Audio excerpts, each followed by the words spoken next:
Oh, here.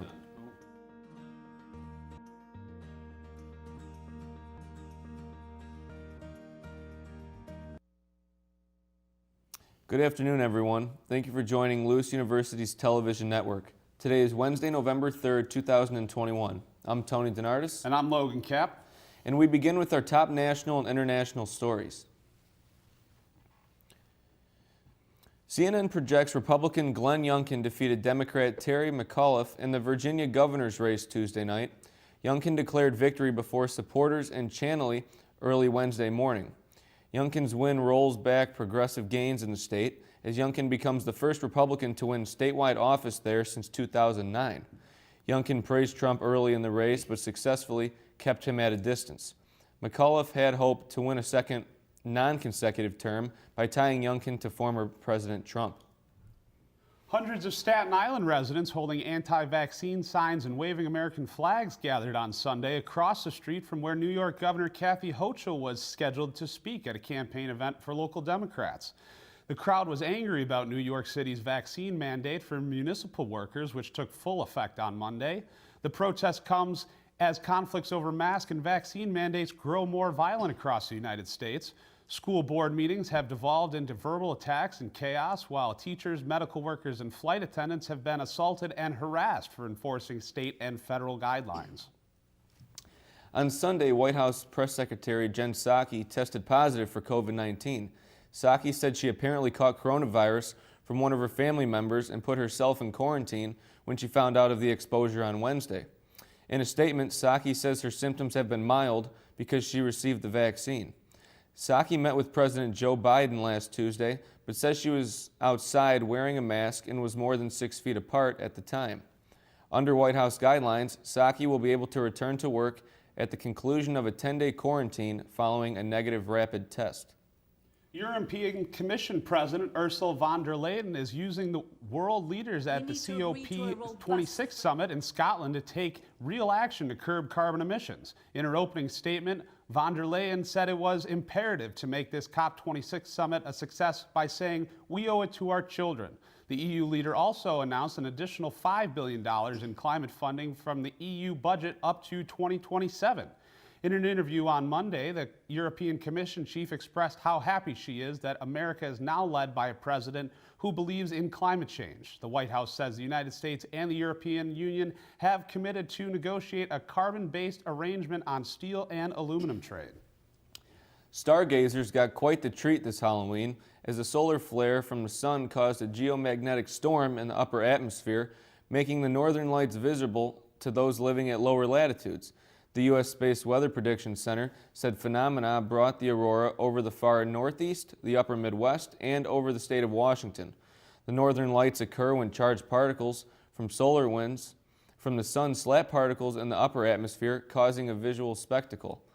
The aurora borealis, the scientific name for the northern lights, dazzled photographers everywhere and are a bucket list item for many astronomy enthusiasts.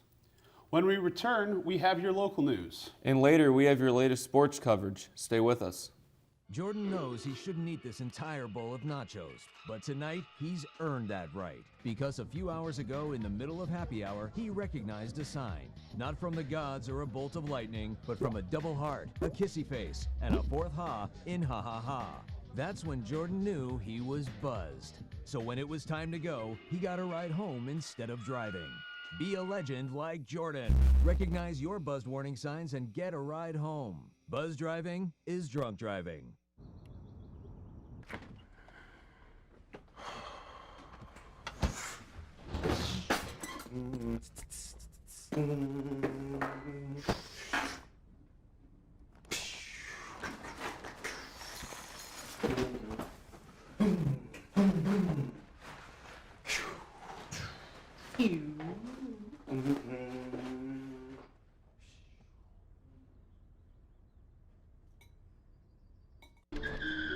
If I could go back and change it all, I would. I think I'm gonna miss you the most. I'm sorry. I'm so sorry. I'm so sorry. Maybe it's just the little moments. If I could go back and change it all. If I could go back, I would. But I can't.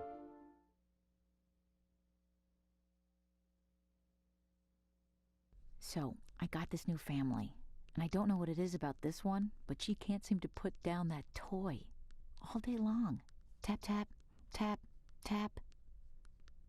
Oh, and she even talks to it. She talks to that more than she talks to him. What's up, bro? Nice shirt. Who's she talking to? Her mom? She talks to her mom a lot. Things took an unexpected turn during a Halloween gathering this weekend in unincorporated Joliet, after 2 were killed and 12 were left injured. It was supposed to be a small gathering for Halloween, but as word got out about this gathering, the number rose to 200 attendees. 22-year-old Holly Matthews, who had just gotten engaged 2 weeks prior, was among the killed. The police were called and they did try to stop the party, but people kept coming. Anyone who went and saw anything at the party this weekend are being asked to contact the Will County Sheriff's Office. Video released by state police show what happened before an inmate was shot by a corrections officer last month. The shooting happened October 26th inside a Mount Vernon courthouse. You can see a deputy helping a 55-year-old inmate, Frederick Goss, into a wheelchair ahead of a jury trial. Goss wasn't handcuffed. The video shows him grabbing the deputy's gun, and then the two wrestled over the weapon. Another deputy saw what was happening and came to help. That deputy then shot Goss, who dropped the gun. He was taken to the hospital, but Illinois police didn't give an update on his condition. The incident is under investigation. As the push for Cook County police officers to be vaccinated continues, on Monday, a judge suspended the COVID-19 vaccine mandate for police unions. This back and forth has continued ever since the mandate was put into effect, with only 58% of the city's police force being vaccinated, while 27% of officers still have not reported their vaccination status at all. The head of Chicago Fraternal Order of Police, John Catanzara, called the mandate an invasion of privacy and a violation of the police contract. This pushback from Cook County Police Union has influenced Judge Raymond Mitchell to halt the mandate for police officers until complaints can be settled in arbitration. LUTN Jada Hoffman reports on a new partnership with Lewis Office of Community Engaged Learning. A grandparent is a special gift in most children's lives, but some never experience this bond. Lewis student and foster grandparent participant Rob Gata used the Catholic Charities Foster Grandparent Program as a way to gain the grandparent experience. My grandparents on my mom's side both passed away when I was 8 years old and 13, respectively. Catholic Charities reached out to Lewis University's Introduction to Social Work class to see if they were interested in a new collaboration where students could foster a child or a grandparent. Assistant Professor of Social Work, Dr. Shaman, explained this partnership is a good outcome of the pandemic. And this just gives the students a chance to have a different conversation, something unique, and gain a fresh perspective from someone they wouldn't otherwise connect with. The program connects seniors who need extra income with children who need help in school. All their activities came to an end when seniors were no longer allowed in classrooms due to the coronavirus. Project manager for the Catholic Charities Foster Grandparent Program, Deb Syrick, says partnering with Lewis University brought the program back to life in a new way. Because of this collaboration, the volunteers who cannot get back into the classroom for health reasons, but still want to be part of the program, can be. This project was originally intended to assist students in the classrooms. However, with the partnership with Lewis University, it has now become something like a mentorship program. Gata was paired with Sharon Black, who joined foster grandparents 7 years ago to make money for her son's wedding. I wanted to look nice and I wanted to get him a gift and I couldn't do it on my money. Black has fostered a child, but fostering a college student made her a little nervous. Because I thought, I could learn a lot from them, but what on earth could they learn from me? Both Gata and Black soon realized they were the perfect match for each other. We're friends. And that was something I didn't expect, and I'm very pleased for, because you can never have too many friends. I realized from talking to Sharon that she still is just like me. For LUTN, I'm Jada Hoffman. Thank you, Jada. An open letter is scheduled to be sent today to McDonald's headquarters from employees and community members over ignorant, racist, and unacceptable correspondence with Chicago Mayor Lori Lightfoot.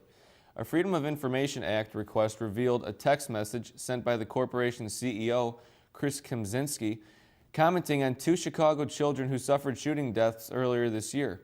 The text references the 7 and 13-year-old victims' parents, stating, with both, the parents failed those kids.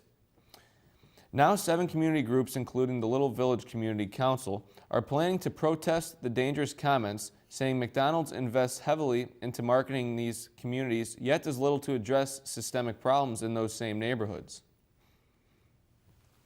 A rally took place outside of the Wisconsin courthouse where the trial of Kyle Rittenhouse began on Monday.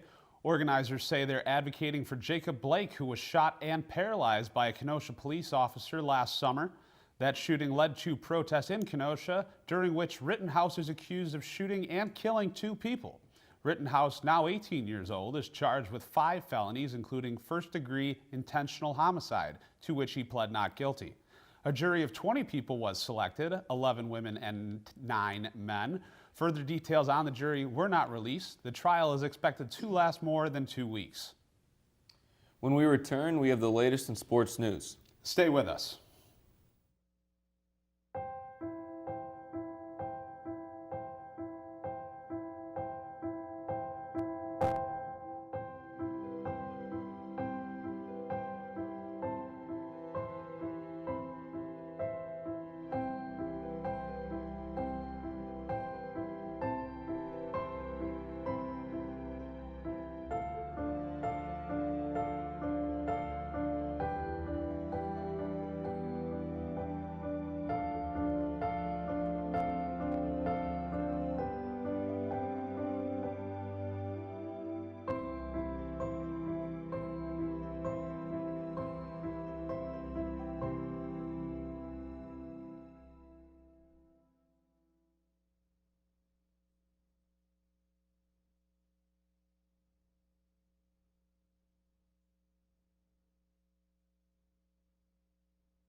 Maybe he's really focused. Hey, Michael. Michael. Maybe he likes spinning the wheels. Maybe he just loves trucks. Maybe he's just being a boy.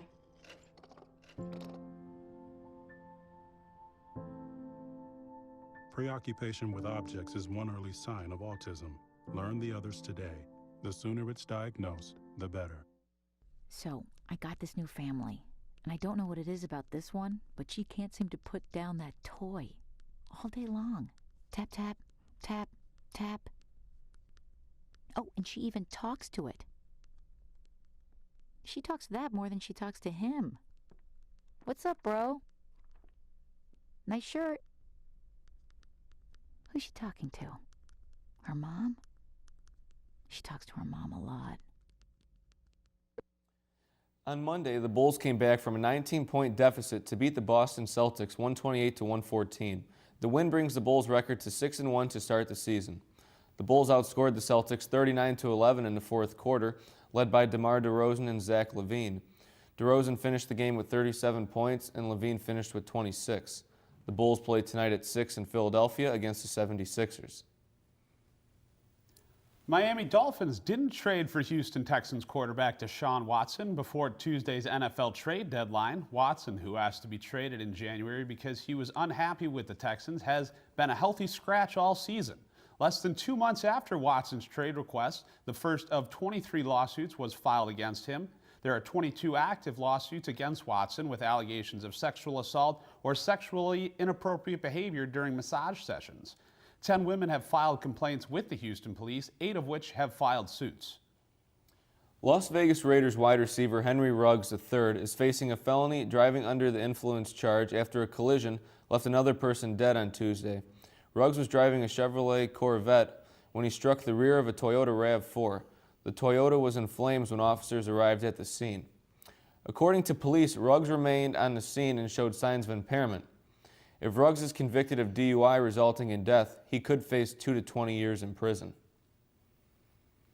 That's it for today's news. Thank you for watching. As a reminder, you can always keep up with Lewis News on Facebook, Twitter, Instagram, and by visiting our YouTube channel. I'm Tony DeNardis. And I'm Logan Cap. Have a great night.